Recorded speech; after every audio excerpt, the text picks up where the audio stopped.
국고의 문학 파이널 강의 시작하겠습니다. 시험 전범위에서 조금 걱정되는 부분들을 하나하나씩 살펴볼 거고요.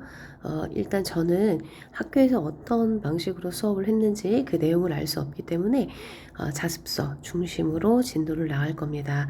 그러니까 혹시 자습서에 나와 있는 내용과 학교 선생님의 설명이 조금 다른 부분이 있다면 반드시 확인을 하셔야 됩니다.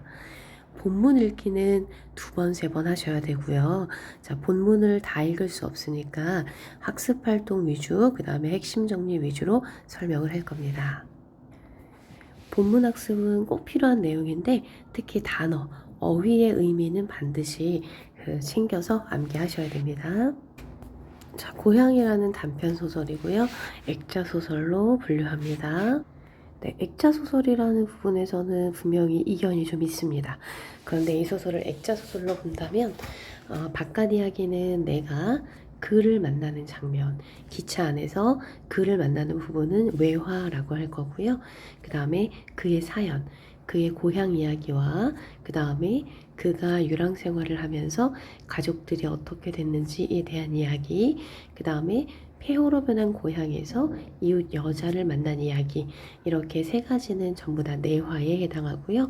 다시 이야기를 마치고 나서 함께 술을 마시는 장면, 그리고 노래를 부르는 부분을 외화, 이렇게 묶어서 설명할 수 있습니다.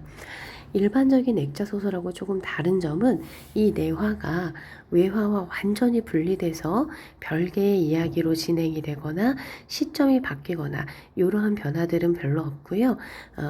외화와 내화 사이에서의 인물 간의 소통이 좀 가능하다. 이런 점이 일반적인 액자 소설과는 좀 다른 점입니다. 어쨌든 우리는 이 이야기의 주인공이 내가 아니라 그라는 건 알고 있고요. 그러니까 1인칭 관찰자 시점이 되는 겁니다. 그 다음에 현실 고발적이고 비판적 성격을 가지고 있고 매우 사실적 성격의 소설이다. 자, 사실적이다 라고 하는 건 시대 현실이 굉장히 잘 드러나 있다라고 생각하시면 됩니다. 그 다음에 그라고 하는 인물은 개성이 아니라 전형성을 가지고 있는 인물이다. 여기서는 반드시 한 문제가 출제가 될 거고요. 그라는 인물은 일제강점기 조선 하층민의 전형적인 삶을 보여줍니다.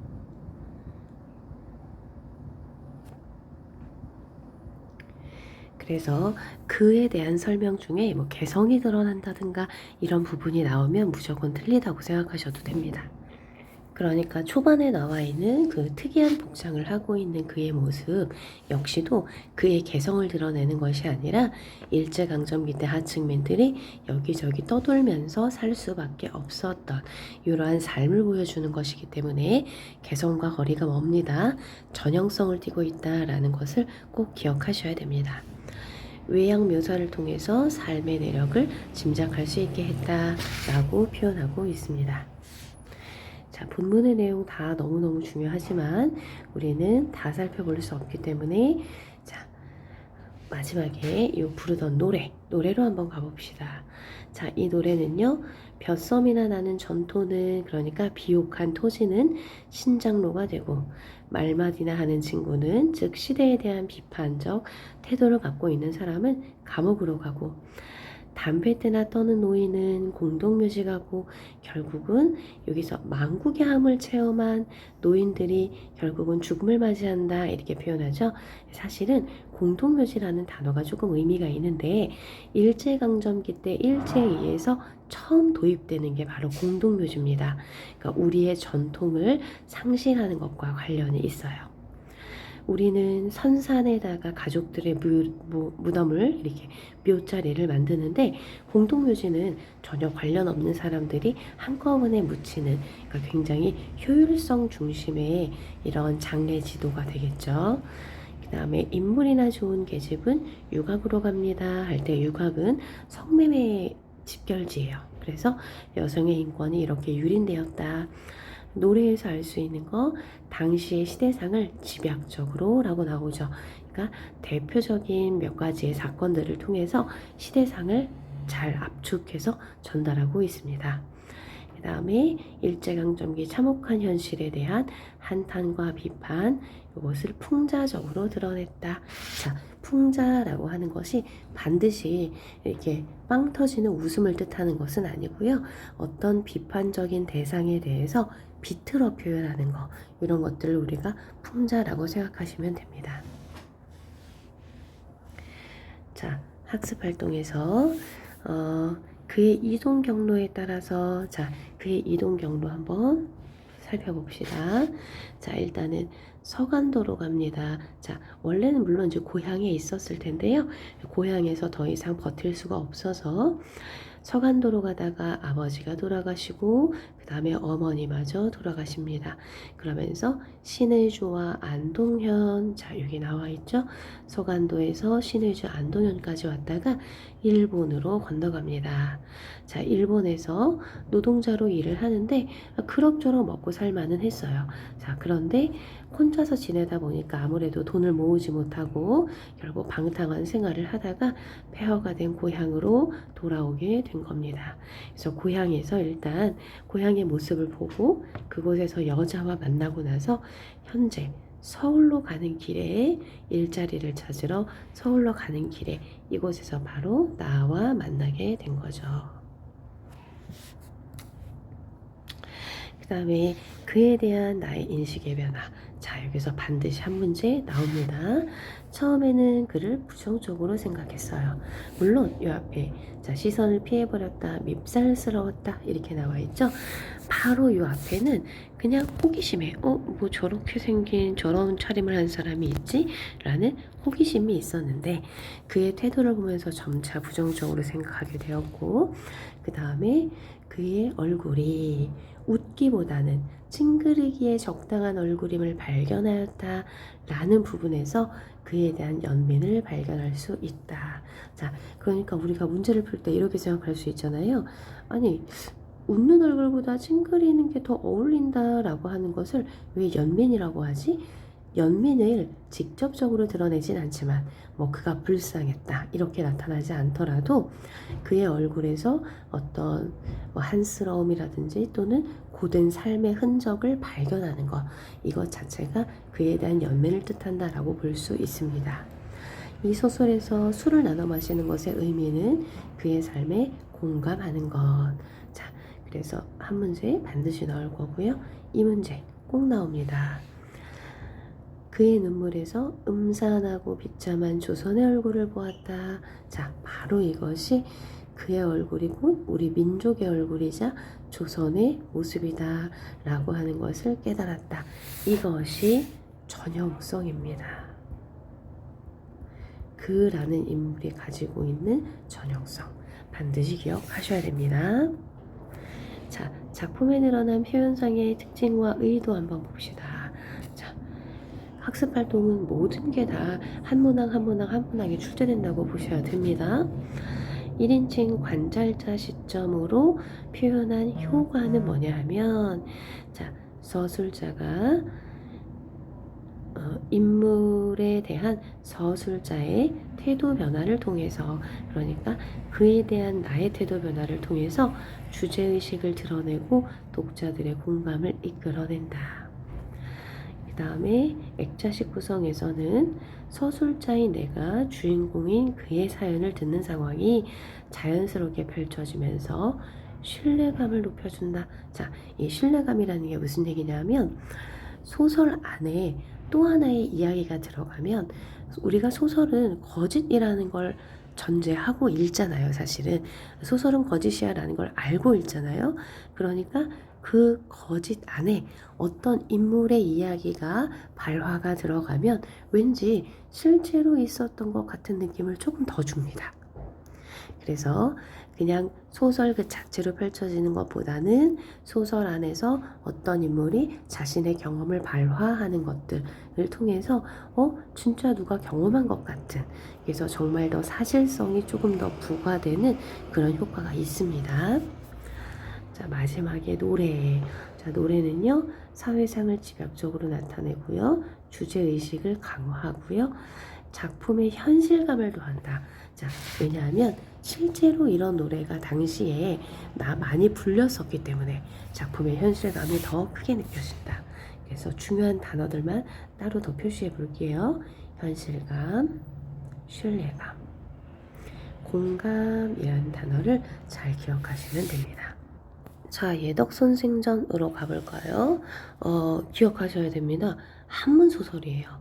네, 한문으로 쓰여진 소설을 우리가 현대어로 해석되어 있는 것들을 읽고 있는 겁니다. 주제는 바람직한 벗을 사귀는 것에 대한 의미와 그에 따른 참다운 인간상이 어떤 것이다. 또 양반들의 허위의식에 대해서 비판하려는 의도가 들어가 있다. 문답 형식이고요. 그 다음에 특정 인물에 대한 상반된 평가, 그래서 인물 간의 갈등이 드러난다. 자, 이 작품이 소설인데 우리가 읽으면서 되게 소설 같은 특징을 좀 발견하기가 어렵잖아요. 그래서 여기 어떤 인물에 대한 상반된 평가로 인해서 선귤자와 선귤자의 제자인 자목, 그래서 선귤자와 자목의 갈등이 드러난다는 점이 소설의 특징이다. 이렇게 기억하시면 조금 편할 겁니다. 자, 제목의 의미 알고 계셔야 되고요. 예덕선생전 할 때 예덕은 더러운 것으로 덕을 쌓는다. 그래서 자, 역설적 표현이라고 볼 수 있어요. 보통 우리가 덕이라고 하는 건 굉장히 높은 경지의 어떤 인품 이런 것을 의미한다면 더러운 것으로 그것을 쌓는다. 그래서 역설적 의미가 들어가 있다라고 볼 수 있습니다. 그리고 엄행수의 처지를 봤을 때 똥을 치우는 일로서 어떤 사람들에게 덕을 베푸는 사람이라는 의미가 들어가 있다라고 볼 수도 있습니다. 자, 그 다음에 이 부분을 꼭 보고 가야 해요.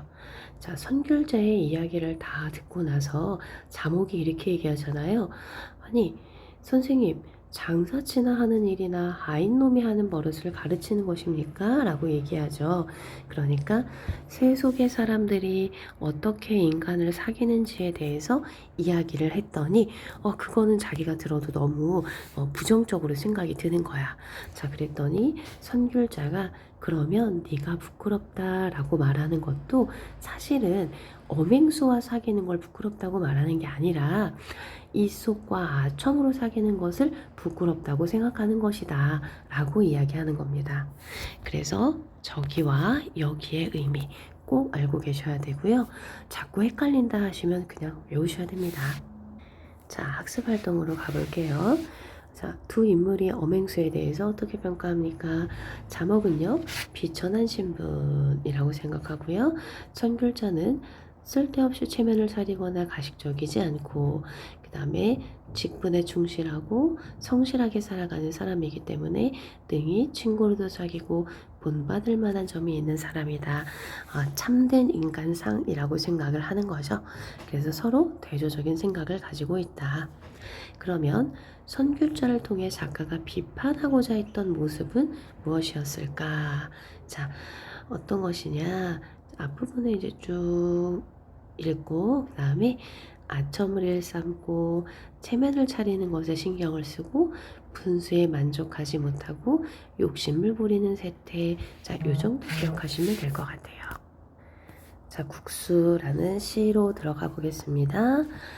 주제는요, 고향의 정경, 풍경, 공동체 삶에 대한 애정. 그 다음에 전통적이고 감각적이다.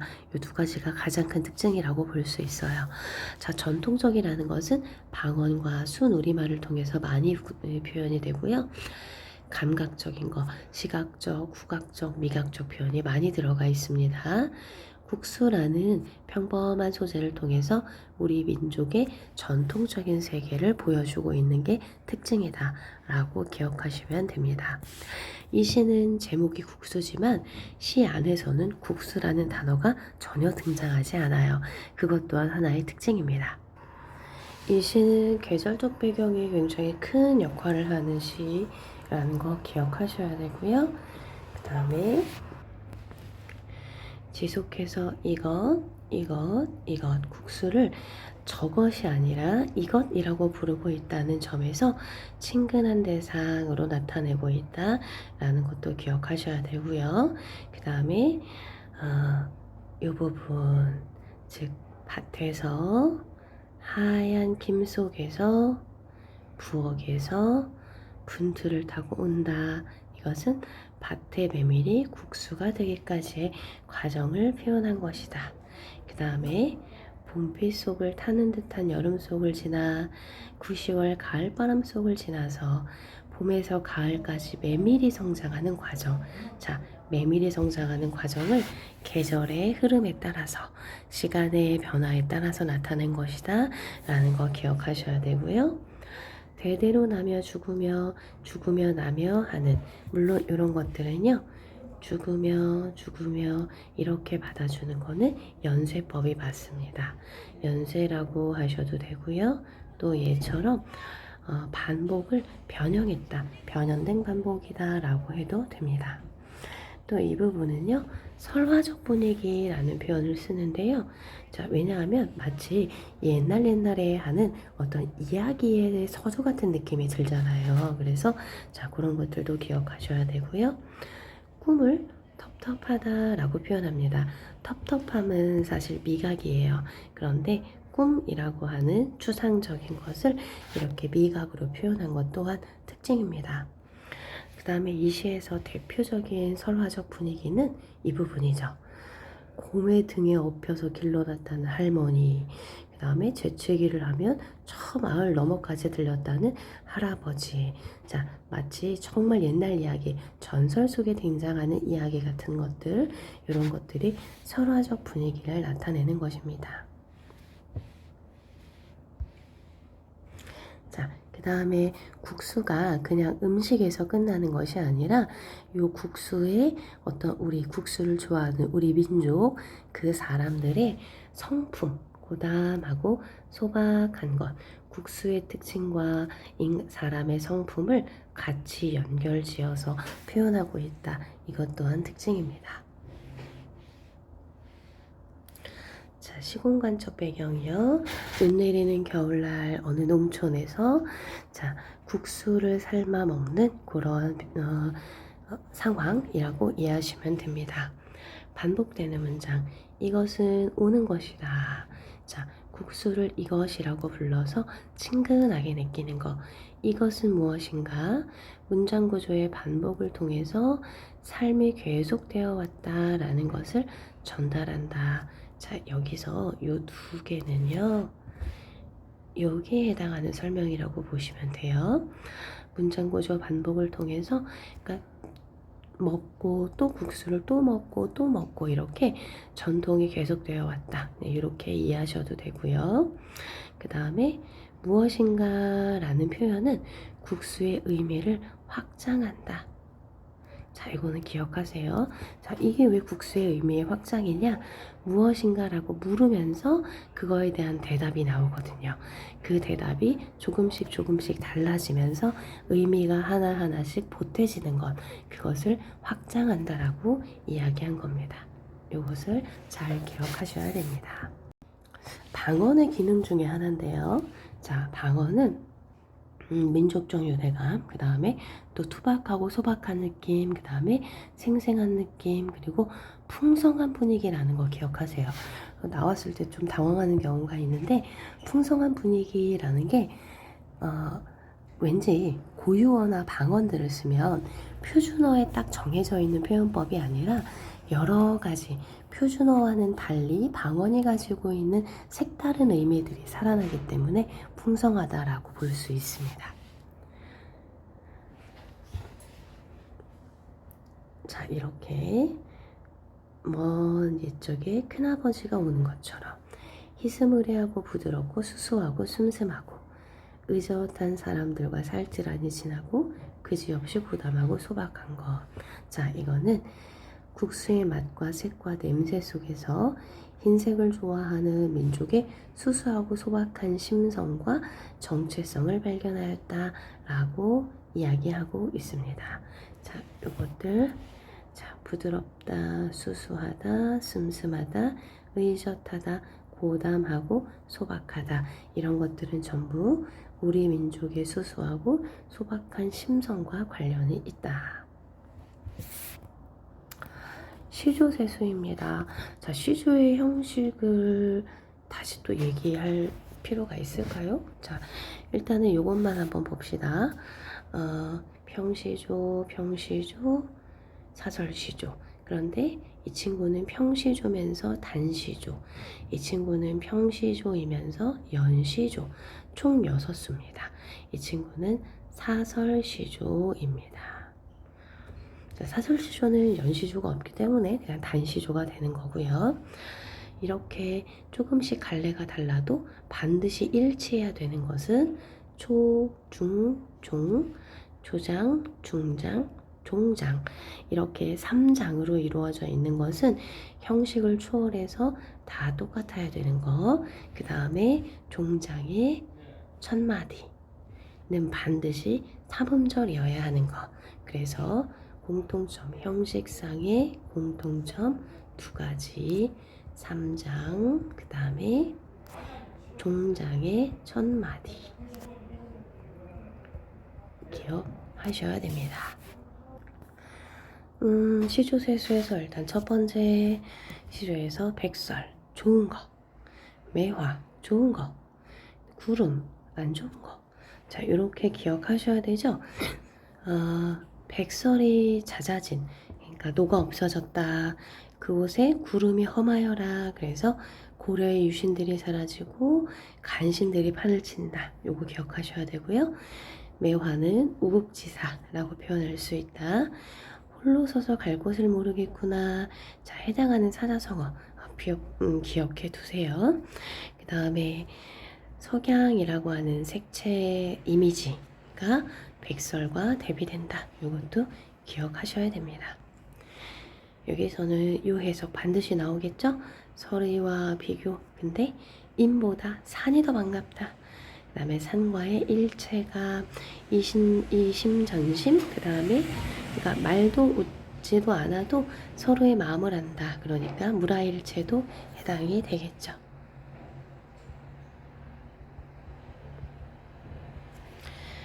음성상징어 정말 많이 쓰였죠. 네, 간혹 이렇게 나오는 경우 있는데요.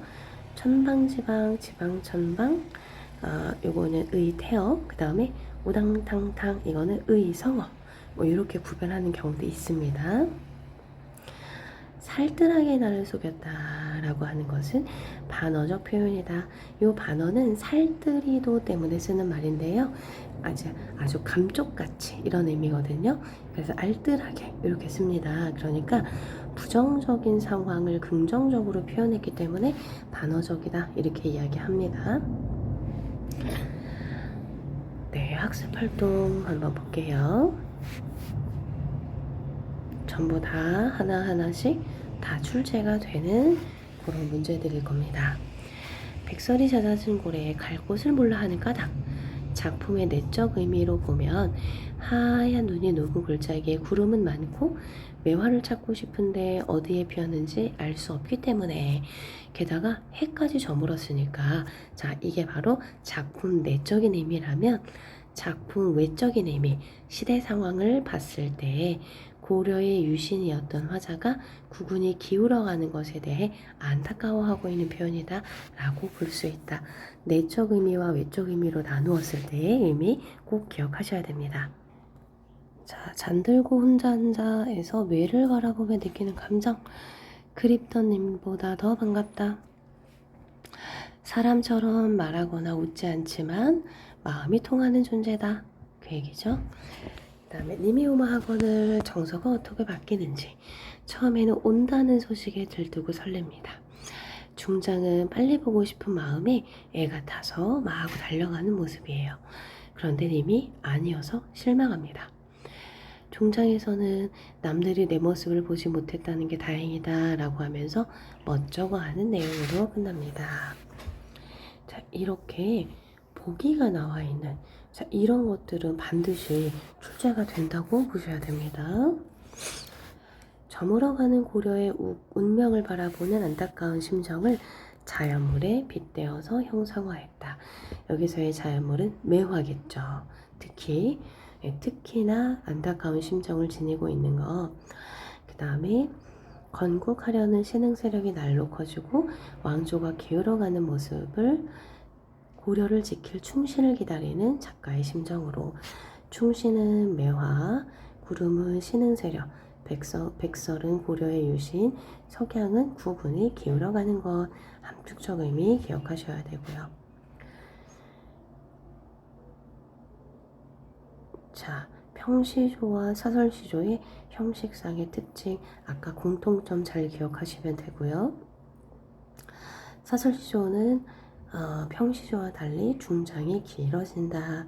자, 그래서 이것을 평시조는 규칙을 엄격하게 지켜서 절제와 여운의 멋이 있다면 사설시조는 말하는 바를 좀 더 자유롭게 분출했다라는 특징이 있다.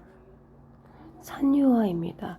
자, 이 작품은 시험 문제를 놨을 때 좀 어렵게 느낄 수 있는데요. 일단 한번 중요한 것들만 볼게요. 주제가 존재의 근원적 고독입니다. 그 다음에 전통적이고, 그 다음에 민요적이다. 이거는 형식상의 특징. 이게 3음보로 되어 있고 우리의 민요가 대체로 3음보이기 때문에 그래요. 관조적이다. 어떤 대상을 바라보면서, 자, 바라보면서 깨달음을 얻는 구조를 우리가 관조적이라고 이야기합니다. 그 다음에 3음보, 여러 행에 걸쳐서 배행하거나 한 행에 배열하였다. 3음보의 배열이 어떻게 달라지는지 이것도 이 시에서는 중요한 내용이고요. 일련과 사용의 형식이 서로 대응된다. 자, 일련과 사연의 내용과 형식 면에서 대응된다. 그래서 우리가 이 친구는 수미 상관이라고 이야기합니다. 그 다음에 꽃이 피고 지는 현상을 통해서 자연 현상을 통해 대자연의 이치.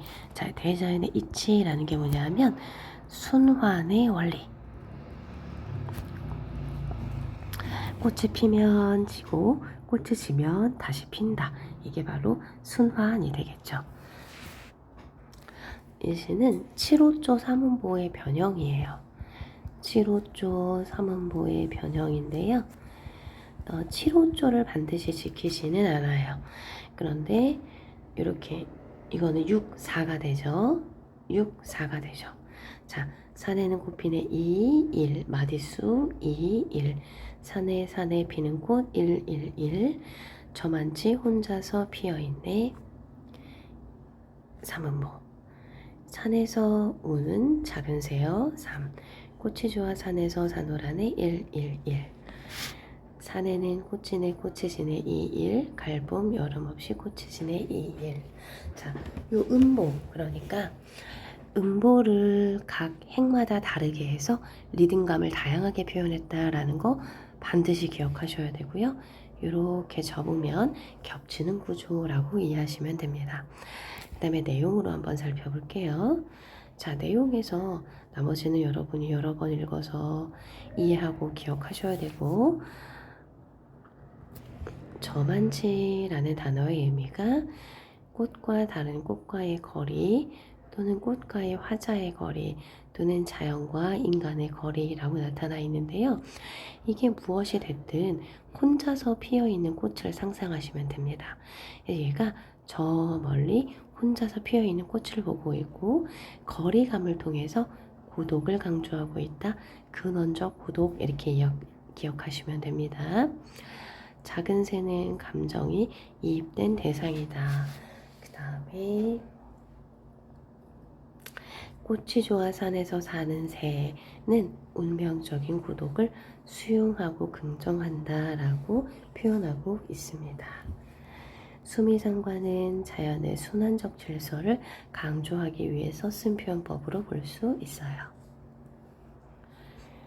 학습도 네, 요 끊어읽기. 아까 제가 빠르게 보여드렸던 그거죠. 그 다음에 꽃의 속성은 끊임없이 피고 지는 속성이 있습니다. 저만치 혼자서 피어있네. 탄생과 소멸이라는 반복, 이 자연 질서 속의 모든 생명체가 존재의 근원적 고독을 가지고 있다.